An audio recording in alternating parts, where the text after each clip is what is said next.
మీ చుట్టూ జరుగుతున్న మిమ్మల్ని అప్రమత్తం చేసే కథనాలతో ఇవాల్టి బియ్యాలట్లోకి ఎంటర్ అయిపోతాం.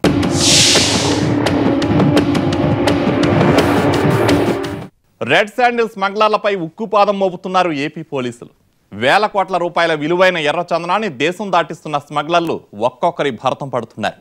ఢిల్లీ కేంద్రంగా విదేశాలకు చందనాన్ని రవాణా చేస్తున్న ఇంటర్నేషనల్ ఎర్ర దొంగోడిని అరెస్ట్ చేసి కింగ్ పిన్ల గుండెల్లో రైళ్లు పరిగెట్టిస్తున్నారు.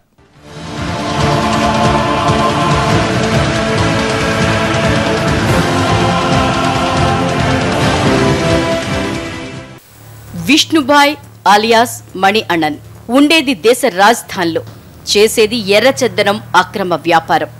8 దేశాల్లోని రెడ్ శాండిల్ దొంగలతో సంబంధాలున్న బడా స్మగ్లర్. ఢిల్లీలో మకాం వేసి Singapore, Malaysia, Bhutan, China, Dubai, మయన్మార్లకు సరుకును చేరవేస్తున్న ఎర్ర దొంగోడు. చెన్నైలోని శ్రీనగర్ కాలనీకి చెందిన మణి అన్నన్ ఢిల్లీలోని అత్యంత ఖరీదైన ఏరియాలోని అపార్ట్మెంట్స్ లో లక్షల రూపాయలు అద్దె చెల్లించి నివాసం ఉంటున్నాడు. ఇతని బిజినెస్ కోట్లలో ఉంటుంది. మణి చేసేది స్మగ్లింగ్ అని ఎవరికీ తెలీదు. ప్రముఖ పారిశ్రామికవేత్తగా చెలామణి అవుతుంటాడు. శేషాచలం అడవుల నుంచి కంటైనర్స్ లో తినుబండారాల రూపంలో ఎర్రచందనాన్ని బయటికి రప్పిస్తాడు. ఒక్కో లోడ్ను బయటికి తెప్పించేందుకు భాయ్ కొన్ని లక్షల రూపాయలు ఖర్చు చేస్తుంటాడు. మణి నుంచి ముడుపులు అందుకునే వారిలో వివిధ శాఖల అధికారులతో పాటు ప్రజాప్రతినిధులు ఉన్నారు. మణి అన్న నేను ఇంకా విష్ణుభాయ్ కూడా యూజ్ చేస్తున్నారు. మల్టిపుల్ పేరు ఉన్నాయి, మల్టిపుల్ లాంగ్వేజెస్ వస్తుంది. నేను original of Chennai, last 10 years నుంచి ఢిల్లీలో ఉన్నారు. హిందీ మంచి మాట్లాడుతున్నారు. చెన్నై మనకు వెరిఫై చేయాలా, చెన్నై వెరిఫై చేయలేదా మనమే, కానీ మన స్టేట్లో ఇప్పుడు ఇదే ఫస్ట్ కేసు ఉంటుంది.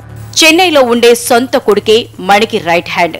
తన అడ్డాలో కొన్నాళ్లు దుంగల్ని నిలవ చేసి అదును చూసి విదేశాలకు తరలిస్తుంటాడు మణి. అతను స్వయంగా ఎవరికీ డబ్బులివ్వడు. ఎట్టి పరిస్థితుల్లోనూ తాను సీన్లోకి రాడు. సినీ ఫకీలో ఆపరేషన్ జరిగిపోతూ ఉంటుంది.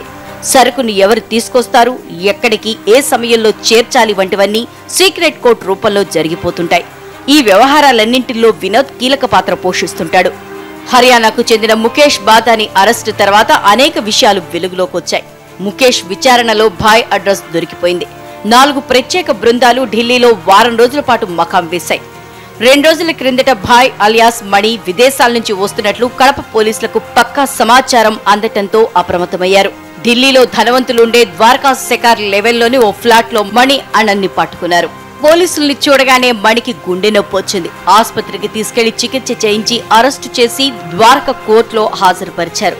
24 గంటల్లోగా మణిని రైల్వే కోడూరు కోర్టులో హాజరుపరచాలని జడ్జి ఆదేశించారు. దీంతో పోలీసులు వెంటనే అతన్ని విమానంలో కడపకు తరలించారు. సో డైరెక్ట్ కాకుండా ఇండైరెక్ట్ లింక్స్ చాలా ఉన్నాయి ఏపీతో. So he is having linkage with international fellows and Chennai and AP నుంచి మెటీరియల్ ప్రొక్యూర్ చేస్తున్నారు.